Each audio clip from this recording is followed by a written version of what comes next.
welcome to the Solar Power Market Series. My name is Erez Dolev, and I'm the Managing Director here at RENVU. Today we are going to be hearing from Nick Nielsen about HomeGrid residential and commercial storage solutions. Key topics would be stacked series battery updates, HomeGrid Cube, NIM 3, Title 24, compatibility with the Sol-Ark 15, 30, and 60K, and HomeGrid roadmap for the future. Before we dive in, and while we're waiting for more people to join, I'd like to give a little background on RENVU and some of the products and services we offer. So RENVU is a US-based solar equipment distributor established in 2012. All of our sales engineers have engineering background. We have fulfillment facilities in California, New Jersey, and Texas. A few products quickly to spotlight here, and we'll share the links in the chat. We dropped our Sol-Ark prices significantly this week, and on top of that, we are offering $250 gift card for the Sol-Ark 15K and $500 per Sol-Ark 30K and 60K. The new prices are available now on RENVU's website. We also dropped our prices on all Enphase products, including the Encharge batteries and the IQ8 Plus A, M, and H, and the IQ7 Pluses microinverters. We'll show your pricing on the next few slides. For participants of this webinar, we also have a range of discounts on the HomeGrid batteries, up to $600 off on the 38.4 kilowatt hour stack. Another great opportunity we have for 4th of July is the Q-Cells Home Q Home ESS. This is a 7.6 kilowatt inverter that can be connected up to three 6.3 kilowatt hour batteries. So the total will be 18.9 kilowatt hour. We're now offering this kit with 3 additional 2 batteries. So you would get a total of 31.5 kilowatt hour of batteries and 20 rapid shutdown devices with auto transformer and BMS. And for the 4th of July sale, we're offering them at $9,998. This is a significant discount. We really recommend to take the advantage of this offer. We have Lumin Smart panels coming in a few weeks, and those are offered now with $250 gift card per unit. We're sharing a link to our popular commercial module price list Excel file in the chat. Here you can find all our available modules and tiered pricing for each one of these. We recommend to use this spreadsheet as a tool for market pricing analysis, since we are updating it daily with any market changes and availability. On the second tab of the same spreadsheet, you can find some special clearance items with special pricing. You can see here the Q-Cells ESS, Solar Edge optimizers, inverters and batteries, Enphase microinverters, batteries and combiners, and more. Don't miss that. These are prices that are not available anywhere else. I'll take a minute to also mention our Blicky residential carport. This is a great way to expand existing solar system or an alternative solution where you cannot install solar on a roof. Shown here is the 2-car carport. There is also an option for tandem solution with shared columns, so you can connect multiple of those when you need the carport for more than 2 cars. It's designed to be assembled by a crew of 2. It doesn't require any specialized or heavy machinery to install. This is a solar structure, so it's eligible for the 30% ITC and extra 10% for US-made products. The carport is supplied with the iron reach system and under panel clamp, so it accepts any solar module and inverter you want. When combined with Blicky EPDM T-gasket, the surface become watertight. There are some accessories you can add to it, including EV chargers. It is designed and fabricated in the US and comes with 25-year warranty. The structure is coming with a structural engineer PE stamp. You can install up to 24 solar modules with 4 columns of 6 modules with basic load capacities of 35 pound per square foot snow load, which can be upgraded to 65, and 175 miles per hour wind load and seismic design category E. The two-car carport is 18 feet wide and 18 feet deep with 9.5 feet clearance. Comes with 5 degrees tilt. You can find a 3D model of the tandem carport and the standalone carport on the Plickr website. We're sharing a link to it if you want to play with it and see how it works. One last item to go over before we get started is our solar design and quote tool. You will find it on the top of our homepage on renvu.com. You can generate as many quotes as you need in a couple minutes without any need to wait for a sales engineer, and it's available 24/7. First, select the system type and the components you would like to see on your quote. Then you choose your panel. Next, you will configure your racking system from a wide range of options. Be here. I'll select the metal tilted roof with a trapezoidal sheet. I'll make 2 arrays. First array with 10 modules in portrait, and the second row will be 5 modules in landscape. Second array with 9 modules in portrait.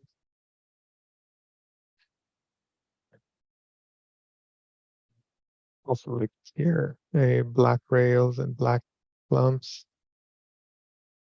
And I'll change the span to 6 feet. And you can see that the system creates a sketch of the array. Then choose your inverter and also energy storage option if you like. I'll select here Sol-Ark 15K. On the left side, you will see the bill of materials building up. And when you are logged in to your account, prices change as you edit your system configuration. This is a great way to compare the cost of different options in real time. Our team updates this tool constantly with the latest solar components and pricing currently available in the market. So as I mentioned before, when you're selecting Sol-Ark, you will already find here the updated price of those. And anything that is additional, like gift cards, etc., will be available separately on the website. And then at the end, you can save the quote to your account and get a quote to your email. You can also email our sales engineers at info@renvu.com. Our team will review the bill of materials for you and weigh in with insights on configuration and availability. We're also available to any questions you may have. And I encourage you to take a moment and play around with this tool. It's interesting to compare options and complete the different design configurations without needing to talk with anybody. Okay, I think we can start now. We have a significant number of participants already. This webinar is being recorded, and we will update to our YouTube channel, and will be available also as a podcast. We'll share the links in the follow-up email. If you have questions during the presentation or the Q&A session, use the Q&A button, which makes it easier for us to track and answer questions. So Nick, I think you can take over now and start sharing your slide deck. Awesome, thank you. Yeah, that design tool is really cool. Seems super simple. Thank you, Erez, for the intro, and just like to thank the RENVU team for hosting us. We really appreciate you guys and value you as a distributor. Going to share my desktop.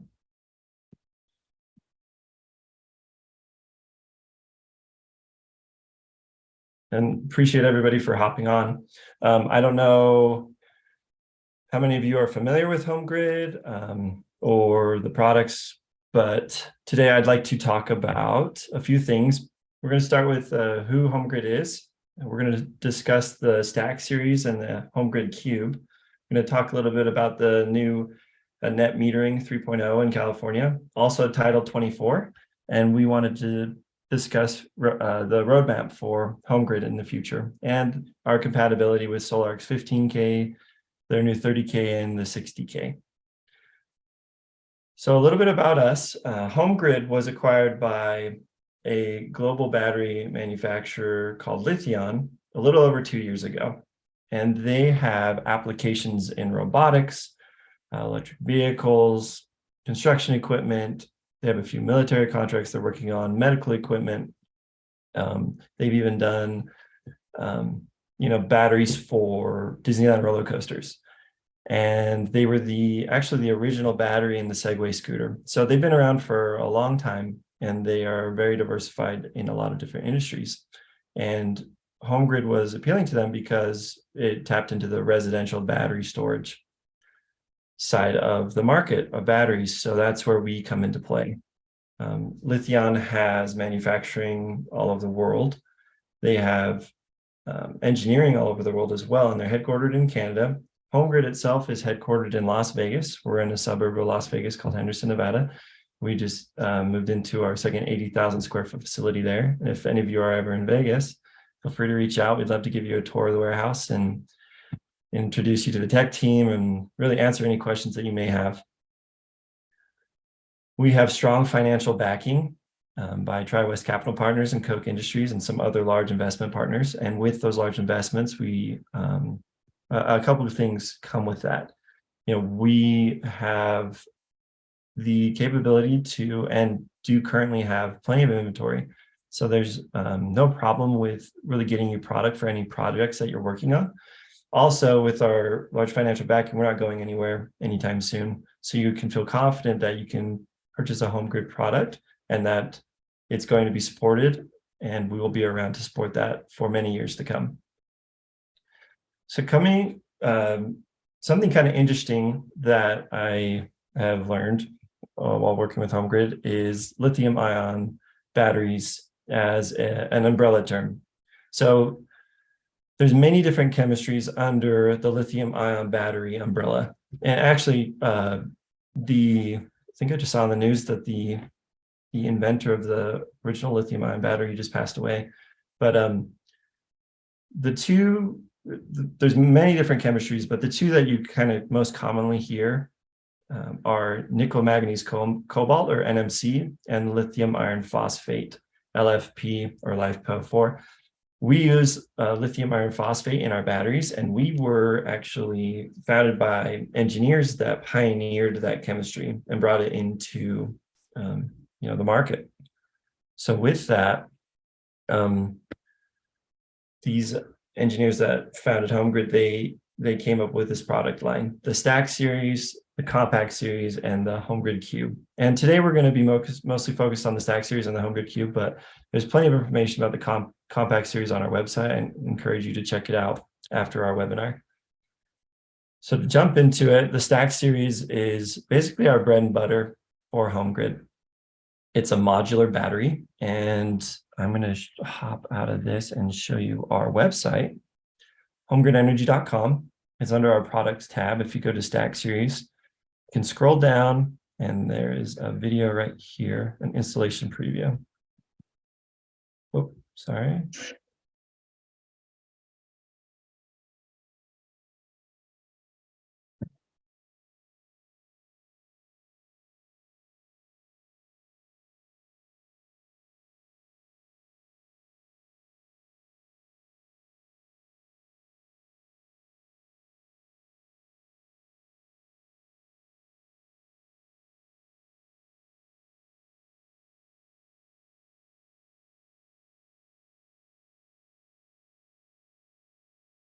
So that is the Stack series.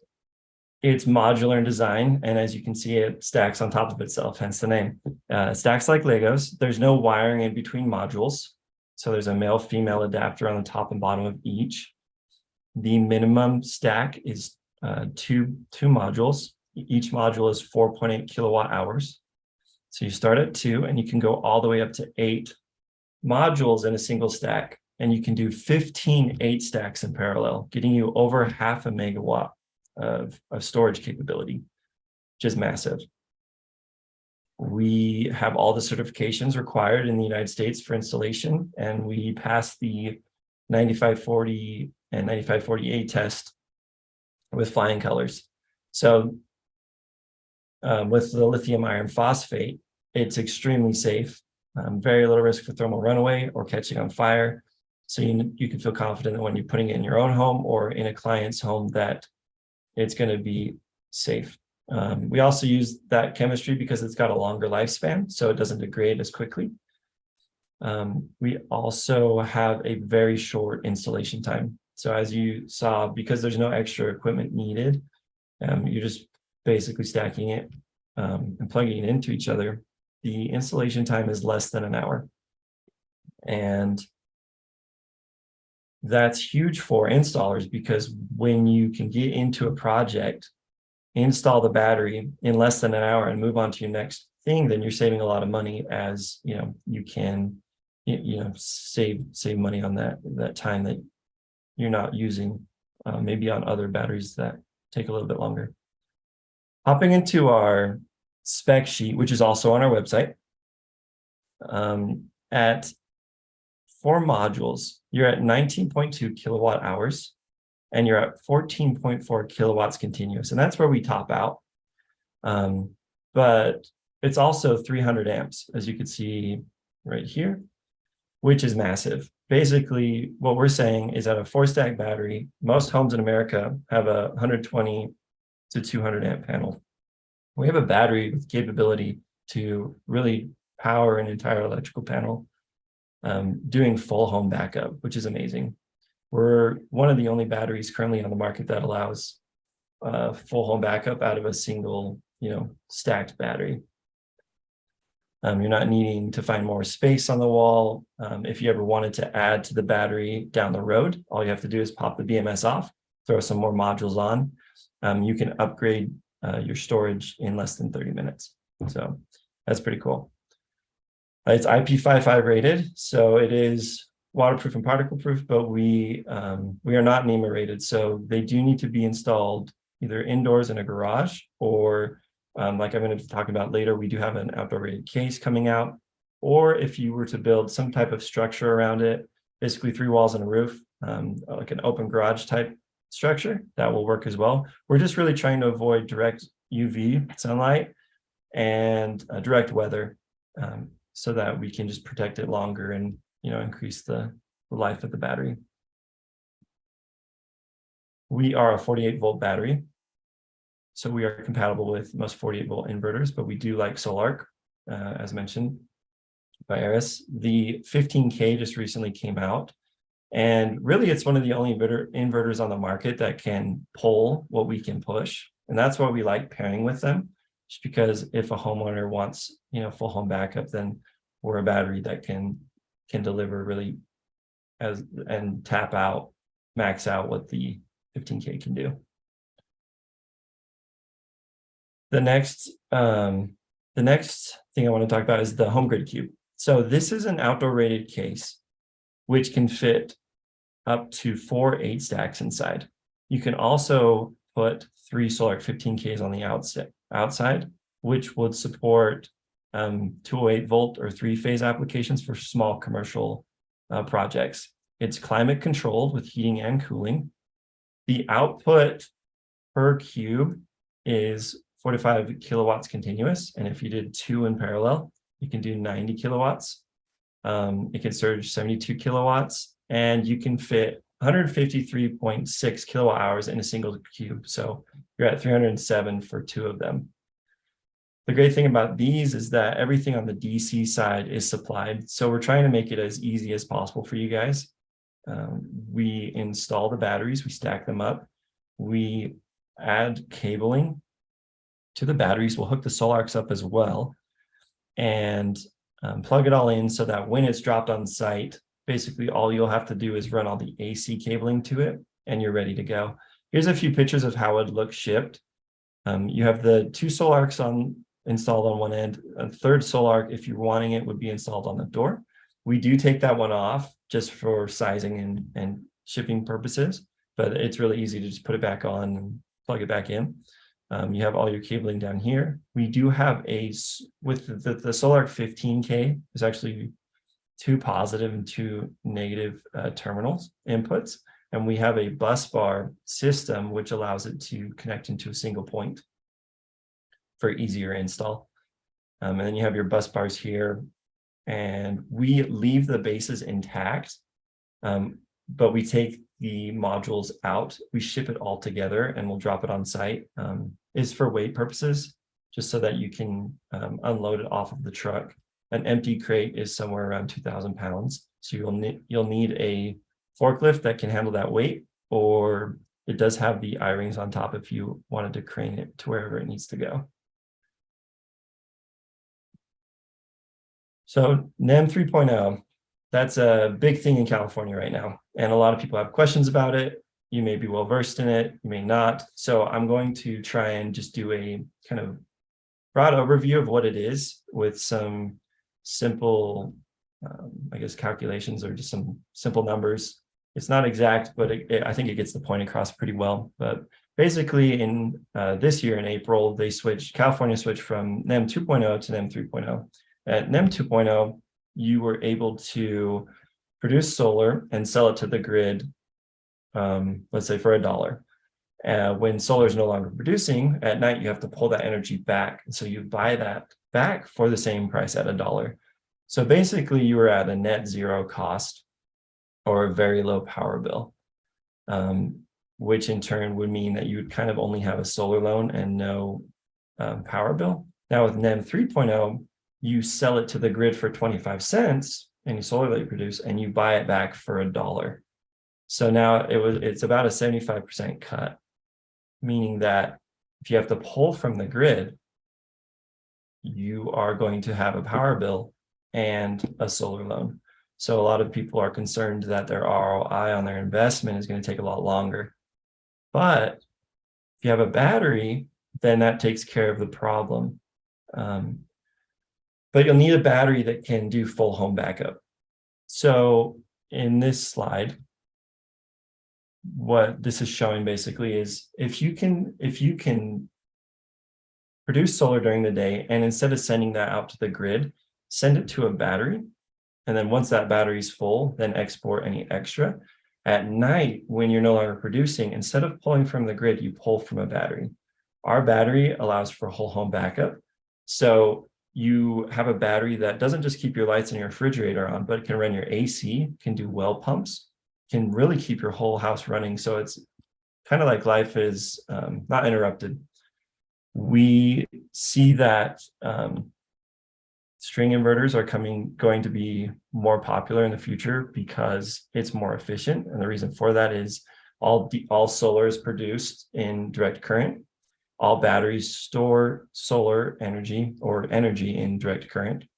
So if you can go directly from solar panels, DC, through an inverter into a DC battery, and then only flipping it once to AC to the home, then you're going to be way more efficient than if you have microinverters where you're producing solar and DC, converting it to AC, then flipping it back into DC, into a battery, then back to AC.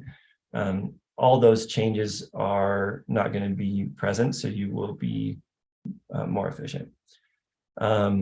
We also, there are some different ways you can go about keeping your costs down. This is showing a Hawaiian tie-in, a high tie or a breaker move, where you can actually take all the breakers out of your main meter combo and move them over to a sub panel and kind of basically become your own closed loop personal power plant.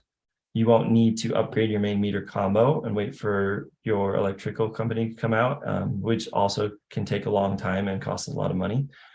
This is a fast way to do it. Allows you to be grid independent. And if there ever are outages or anything like that, you'll be the only one on the block that still has power.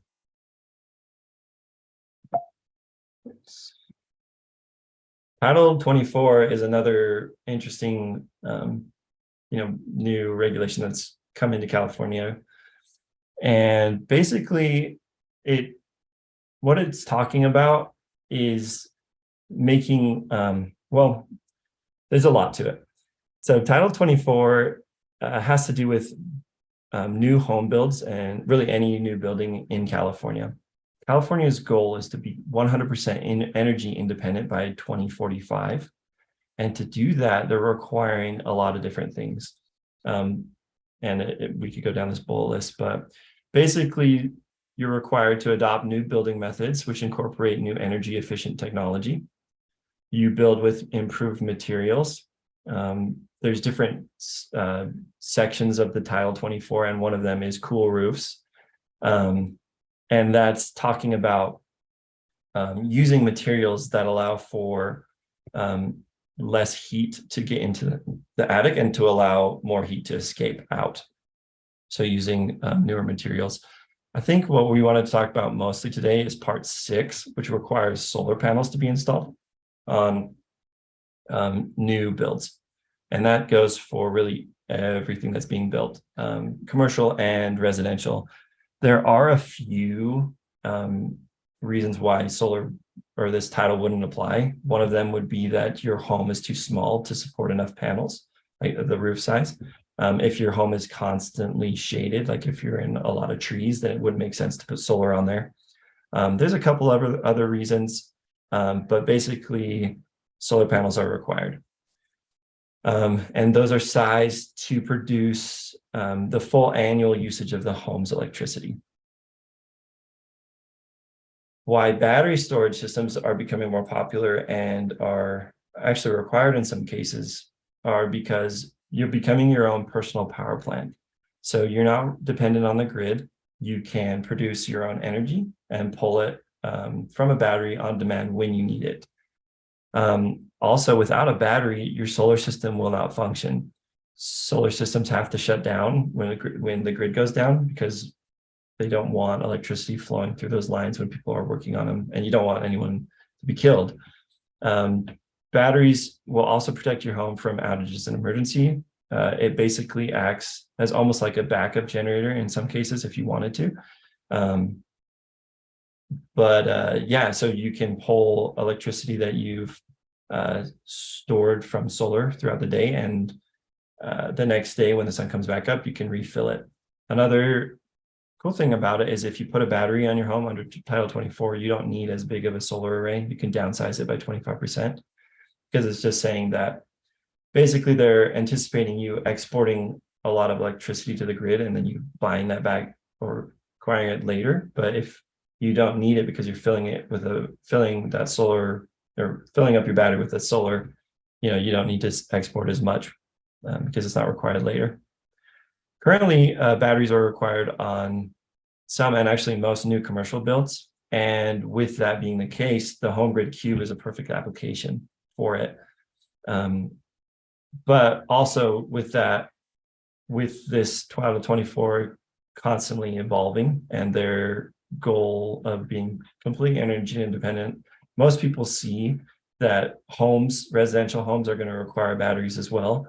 So it's nice to know, as an installer or even a homeowner, where you fit into that. It's better to be ahead of the game and know how these batteries work, how to install them. And so that when requirements like that do come into play, you guys are ready to go and can install them. With our battery and it being modular, it's amazing that you can really size it to whatever situation you're needing. If you're only wanting emergency backup, you can do 2 modules. If you want full home backup, you can do 4. If you want multiple days of power, you can do a couple of different size stacks. So we're extremely modular, allowing you for really any application that you're working on. For HomeGrid's future, like I had mentioned before, we have an outdoor rated case, which will fit up to a 4-stack battery currently. We're working on another one that will allow for up to an 8-stack if it can't go inside or you don't want to build a structure around it. These are NEMA rated and allow for ventilation. The nice thing about LFP is they don't really off gas. There's not a lot of heat given off. So we have a vent in the back, which will allow for any humidity that may build up to escape.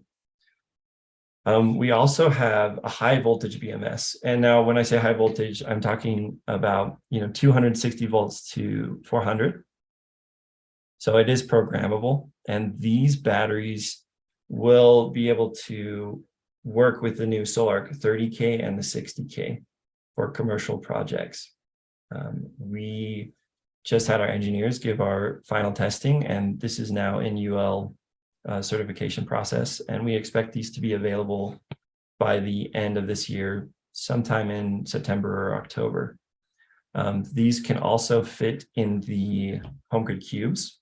They won't be, I don't know if we'll be able to go 8 high, but if you wanted to use the HomeGrid Cube in conjunction with these high voltage BMSs, you could also do a Sol-Ark 30K or a 60K. We don't have the machined holes on the outside for these. I don't believe it will fit, but you can put them on an adjacent wall or another structure if you'd like. Also, I wanted to go back to the website in our, let's see, press tab. We have an app coming out for installers, which I wanted to show you.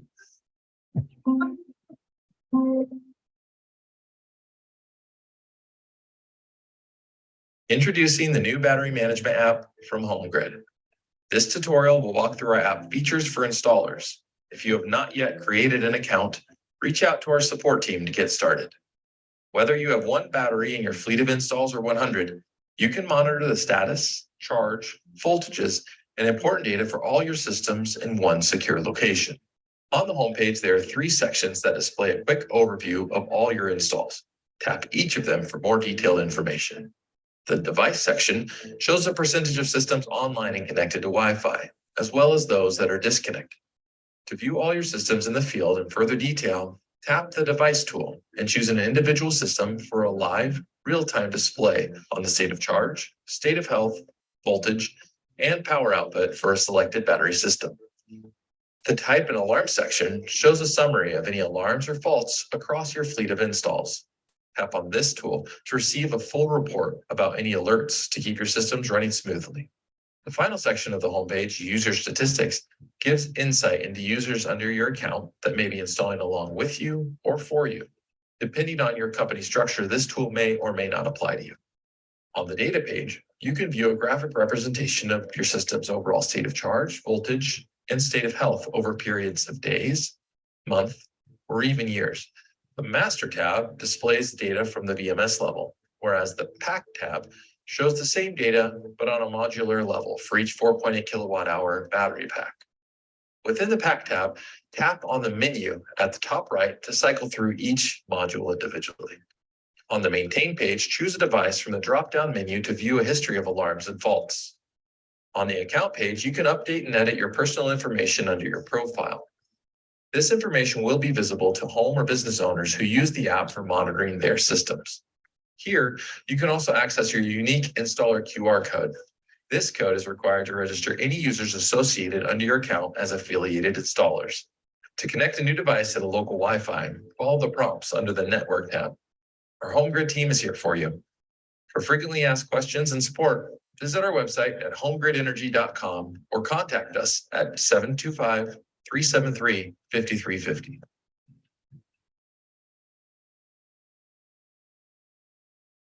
Awesome. So we have the new app coming out, which really is going to be great for installers, because instead of going on site and diagnosing a problem, you can, from your phone and the app, see what's going on. If there ever is an issue with the battery, you can see state of charge, state of health. If there ever are any faults or errors, you can diagnose the problem. You can call our tech team, which is based in Las Vegas, which is on California time.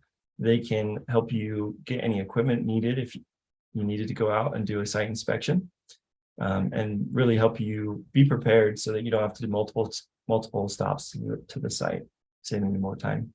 Our batteries are Wi-Fi compatible, and if when you are doing your install, if you can hook those up to the Wi-Fi, then you can have basically battery monitoring in your palm. So just to recap, we're going to go over the stack battery again. We're offering full home backup, do 500 amp surge, 24 kilowatts continuous for 10 seconds, which means we can start up ACs, large pumps, wells pumps, pool pumps, stuff like that, without a soft start, which is incredible. We can do 15 kilowatts continuous, enables solar to function with when a grid is out, and we have a 300 amp max charge and discharge. We're modular, which means you can customize the output to fit small or large projects, simple field servicing, upgradable in less than 30 minutes. And in a single stack, you do 9.6 kilowatt hours all the way up to 38.4. We use the safest chemistry on the market, superior life cycles, very low risk for thermal runaway, very simple installation, sub 1 hour, and we have a US-based customer support team. Here's my contact information. So if you guys ever have any questions, I'm happy to hop on phone calls. I can do basic troubleshooting. I can even answer questions while you're on site doing an install. My email. And also, if you ever have questions, you can reach out to my tech support team.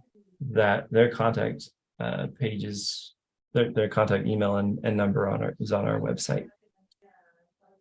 So now I think we'd like to open it up to questions, if that's all right with URS. Yeah, let's get started with a Q&A session. If you have any questions, please feel free to ask them in the Q&A section, and we will try to get to as many as we can. And we follow up by email. We can go over everything.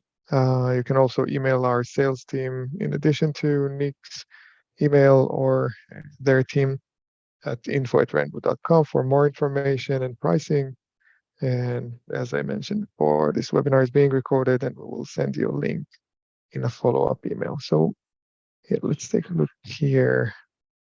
I think Mike, I don't know if Mike Bankston is on. He's he's our app engineer. I am on. HomeGrid. Hey Mike. Hey. So if you guys have any technical questions and want to go more in depth with batteries, we have one of our engineers on the call as well. Let's start with a question from Robert. Is the HomeGrid battery system EMP protected? So no, it's not EMP protected as it stands. If you'd like to purchase some type of an EMP protective case, you can do that. There's not really any ventilation requirements needed for the battery. So if you wanted to put it in something, that would be fine. Do you have anything to add to that, Mike? No, I think you answered that perfectly. There's no ventilation requirements for the low voltage, just the operability temperature range. So as long as it stays within that temperature band, then everything's good. Awesome. So I think, I can just go from the top. I understand the 9540A 2020 may be a permitting obstacle for some home batteries, but not HomeGrid. Please expand on this topic. So with the 9540A, basically it's a fire test, which basically just shows that our batteries are safe. We did a test with 2 batteries close together to show that if one ever were to catch fire outside of basic normal weather circumstances, that a battery next to it would not catch fire. The fire did not propagate, so it's extremely safe. So oftentimes, if an inspector is looking for some type of a test or certificate for installation, the 9540A most of the time, I'd say 99% of the time, will satisfy the inspector to be allowed to be installed in homes.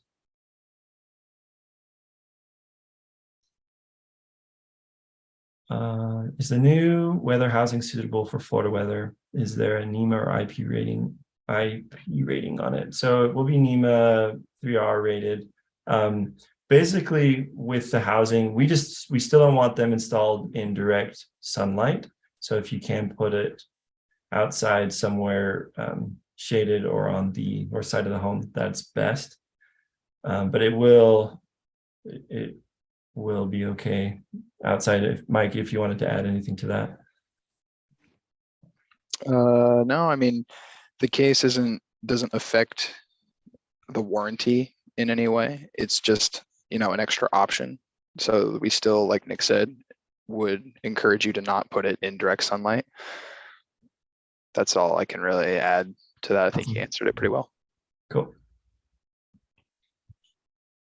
How do I set up HomeGrid batteries to suit the Sol-Ark 30K? it requires high voltage input. So we have that high voltage BMS coming out. Like I had said, we are done with testing and we're now in the UL certification process. Our high voltage battery or BMS is programmable to different voltages, and it will be able to be used with the Sol-Ark 30K.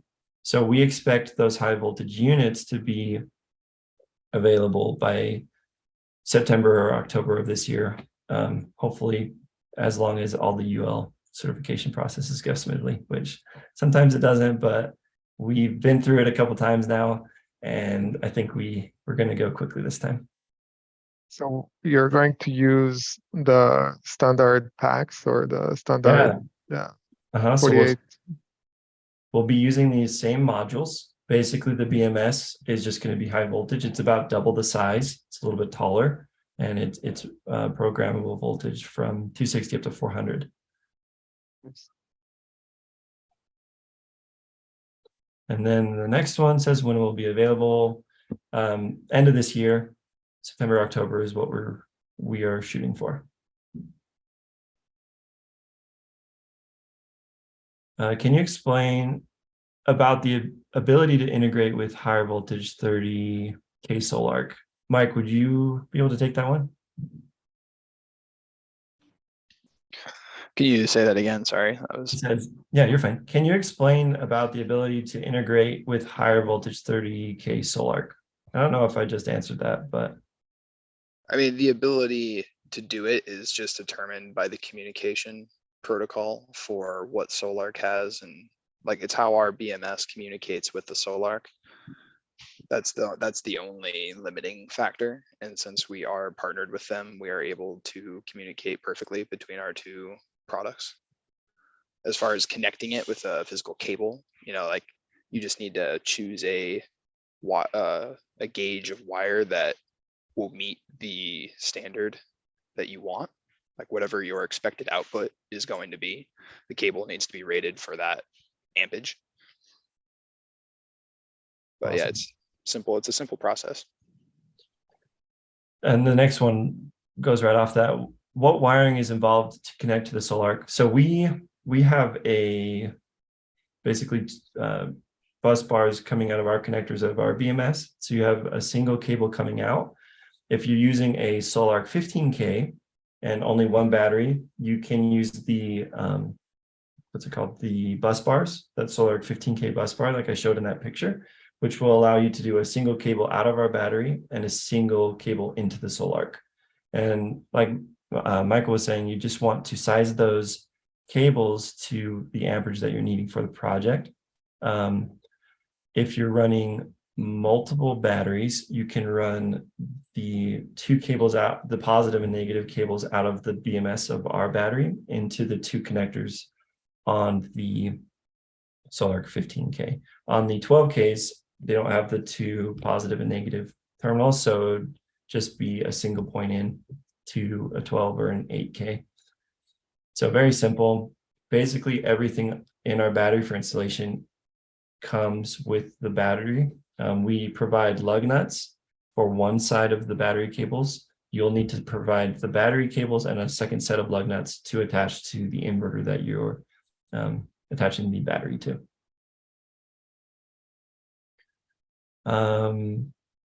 Jeff asks, are we compatible with SMA Sunny Islands? I'm going to turn that one to Michael. We are not officially paired with SMA Sunny Islands, but I have tested it and it does work, but we don't have an official partnership with them. So what is the average installation cost, excluding major equipment, for a typical HomeGrid residential product?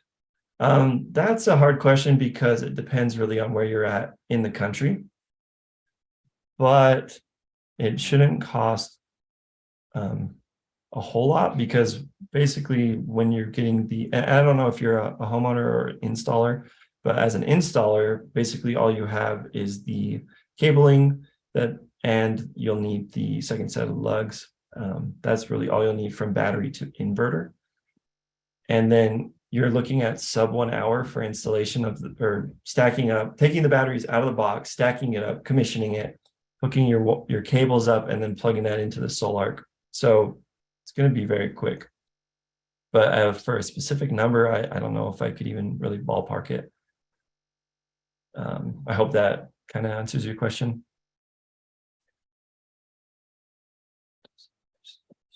Okay, so an anonymous attendee is PF5 LFPO.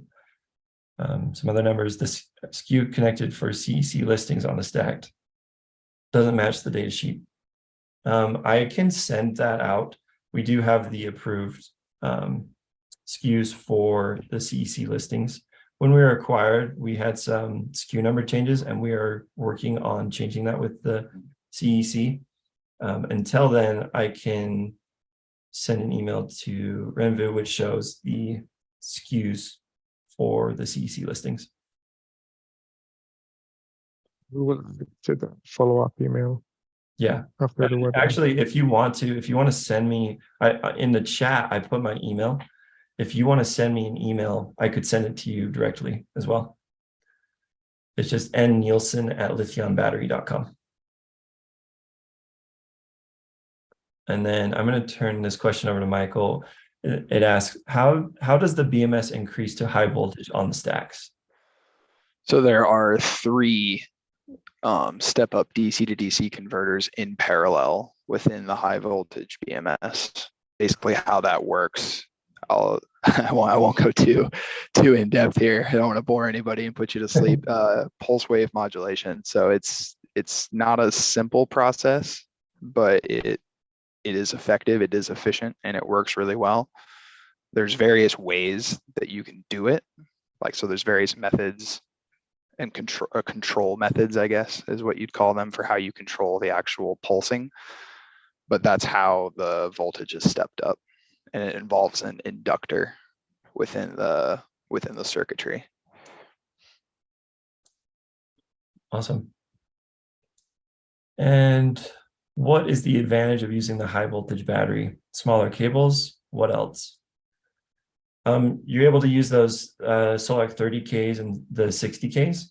So currently right now, to get 3-phase 208 volt, you're going to need to run 3 Sol-Ark 15Ks in parallel in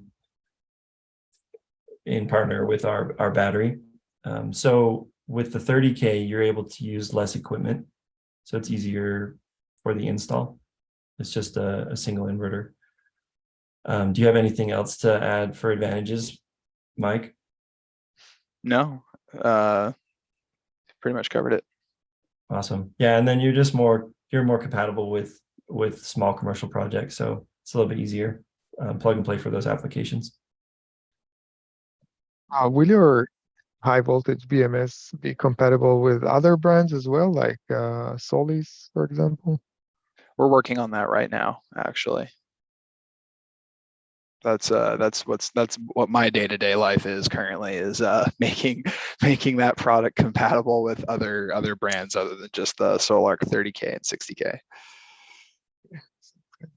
Yep. You showed the enclosure with batteries with multiple 15Ks, but will there be a version within the native 208 volt 3-phase with the 30K separate? At what point could I actually bid that product? Sounds like not until end of Q3.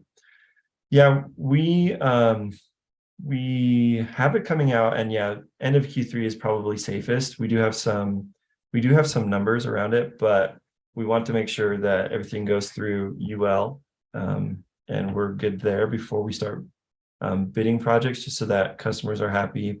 And we've really done some really vigorous testing to make sure that we're releasing a product that works well, so that everybody's happy. Right now, I don't,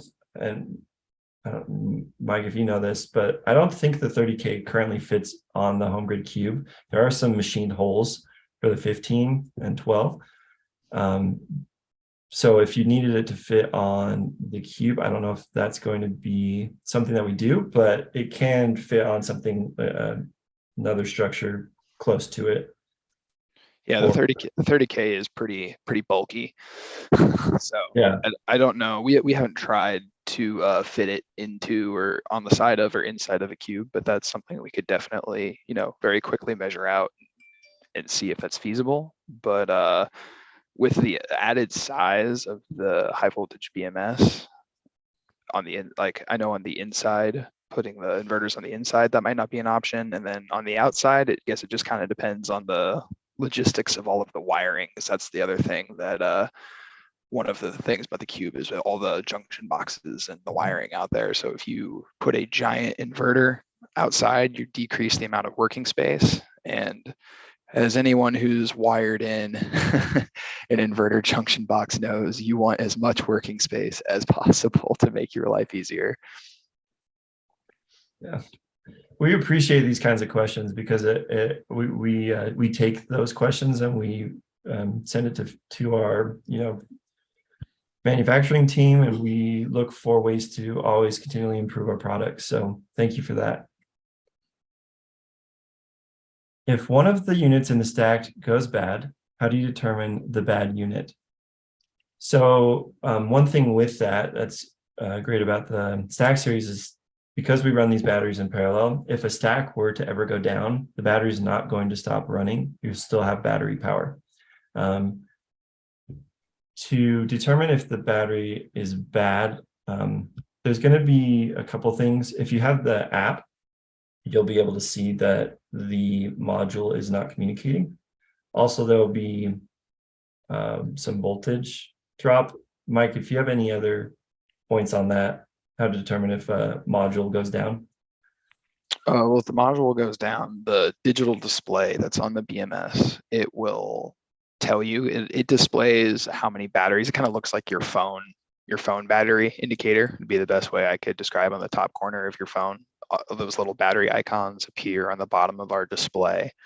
And if there is a problem with one of the batteries within the stack, that battery will flash. So as long as you know what number that battery is, which you can just look on the side and you can count the pinout that you set, and you can say, oh, okay, so it's battery 3, and then that light on the battery will also, depending on the issue, if it's low voltage and it shuts off, the light will be off on the battery. Or if there's just a communication problem, the battery light is usually flashing. So there's a couple ways you can quickly determine like which module specifically it is. Yeah, and we have that display screen right in the front of the battery, which basically shows you everything that's going on with the battery: state of health, state of charge, voltage, and like Mike was saying, it shows all the different the batteries and if they're working. Sounds like a good idea for installers to number the units. Yeah, so homeowners can read it. Sure. Yeah.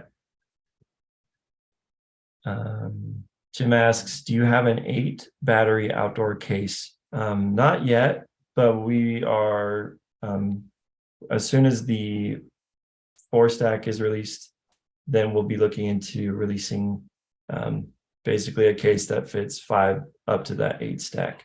But currently it's just the 2 through 4. Follow-up question on higher voltage. Is this similar to the AC side where you can use smaller gauge cables to move power from point to point, like 1-aught versus 4-aught as a basic example? That's right. The advantage of higher voltages is smaller gauge cables, because you're decreasing the current for an increase in the potential difference, the voltage. That's the trade-off. So cable size goes down in that situation. Awesome. Are the batteries UL listed? And it also asks cost per battery. So the batteries are UL listed. If you ever need me to send you any certifications, I can happily email them over to you. The cost per battery, they're on RENVU's website. If you have any questions, I refer you to reach out to them or hop on their website and you can see the prices there. What is the track history? Oh, go ahead. Oh. No, I didn't see that there is another question. Go ahead. What is the track history of performance of the existing stacks reviews? Yeah, great question. So we have a really great track history. As far as getting a bad unit, it's going to be very unlikely because in our warehouse, we take the batteries out of the box, stack them up, commission them, test them, make sure they're all functioning properly and updated with the most current software so that when these batteries land on your door, they are ready to go and they've been tested. So the chances of you getting a bad battery is very low. As far as reviews, we are updating our website to allow for more reviews, but there's other websites you can look at. Sage Energy, that's what it's called. Is another one, but yeah, you'll be able to look at our website, and there's a couple other websites you can look at to look at reviews. Perry also asked, is it USA made? So we that is part of our roadmap as well. We're moving towards being fully USA made. This year our goal is to be fully USA made and assembled in our warehouse in Henderson. We are currently looking into either North American made prismatic lithium iron phosphate prismatic cells to acquire from North America. Sorry, that was a really bad sentence. Or to actually make our own facility where we produce our own cells. So the roadmap is USA made. Currently, our goal is to be USA made assembled by this year, and then in the next couple of years will be a USA made and assembled battery.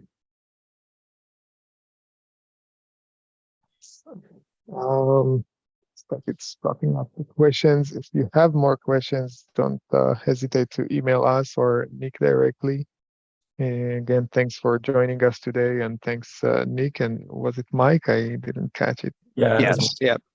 Okay, thank you guys for taking all the answers and presenting. I see that one of the participants also saying thank you. We will work on the recording. What did you say? Sorry. Oh, he just said thank you. So I said, you bet. Thank you. Thank you all for watching. And like I said, if you have questions, visit our website and feel free to reach out to me.